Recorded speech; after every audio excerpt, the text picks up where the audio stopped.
Mutton క్యాంటీన్లు food lovers కి Revanth Reddy good news. Hyderabad లోని ఫుడ్ లవర్స్ కి ఇది నిజంగా గుడ్ న్యూస్.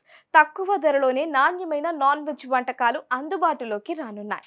ప్రస్తుతం ఈ నాన్ వెజ్ వంటకాలను భోజన ప్రియులకు అందించనుంది తెలంగాణ రాష్ట్ర గొర్రెలు మేకల అభివృద్ధి సమాఖ్య ఆధ్వర్యంలో నగరంలో మాంసం క్యాంటీన్లను ఏర్పాటు చేస్తున్నట్లు పశుసంవర్ధక శాఖ ముఖ్య కార్యదర్శి సభ్యసాచి ఘోష్ వెల్లడించారు. హైదరాబాద్ శాంతినగర్లోని సమాఖ్య ఆఫీస్ ఆవరణలో మొదటి క్యాంటీన్ను త్వరలో ప్రారంభించనున్నట్లు చెప్పారు. మంగళవారం అనగా ఆగస్టు 6వ తేదీన ఆయన రాష్ట్ర పశుగణాభివృద్ధి పశు వైద్య మండలి క్వాలిటీ ల్యాబ్లను తనిఖీ చేశారు. అనంతరం మత్స్యశాఖ ఆధ్వర్యంలో నిర్వహిస్తున్న క్యాంటీన్ ను సభ్యసాచి పరిశీలించారు. ఫిష్ క్యాంటీన్ మాదిరే నాణ్యతతో కూడిన ఆహారాన్ని అందించేందుకు ప్రభుత్వం ఆధ్వర్యంలో మటన్ క్యాంటీన్ ను ప్రారంభించాలన్నారు. ఈ మేరకు గొర్రెలు మేకల పెంపకందారుల సమాఖ్య ఎండి సుబ్బారాయుడుకు కీలక ఆదేశాలు జారీ చేశారు. నాణ్యతలో రాజీ లేకుండా ఈ క్యాంటీన్లు ఏర్పాటు చేయాలన్నారు.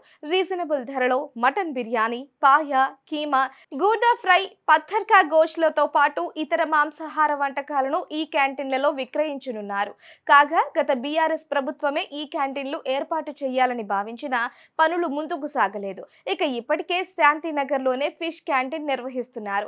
ఫిష్ భవన్ సమీపంలో ఈ క్యాంటీన్ ఉండగా ఫిష్ ఫ్రై, ఫిష్ బిర్యానీతో పాటు ఇతర వంటకాలను భోజన ప్రియులకు అందుబాటులో ఉంచారు. కాగా కొత్తగా ఏర్పాటు చేసే మటన్ క్యాంటీన్లలో పైన చెప్పిన మెనూతో పాటు ప్రజల నుంచి వచ్చే రెస్పాన్స్ ను బట్టి మెనూని పెంచనున్నట్లు సమాచారం. ఇవే కాకుండా సంచార క్యాంటీన్లు కూడా నిర్వహించేలా ప్రభుత్వం ప్లాన్ చేస్తున్నట్లు తెలిసిందే. ప్రస్తుతం మటన్ ధరలు ఆకాశాన్ని అంటుతున్నాయి.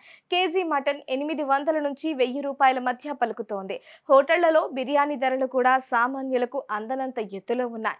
ఈ నేపథ్యంలో ప్రభుత్వం ఆధ్వర్యంలో తక్కువ ధరకు నాన్ వెజ్ వంటకాలు అందించేందుకు సిద్ధమవటం పట్ల పలువురు హర్షం వ్యక్తం చేస్తున్నారు.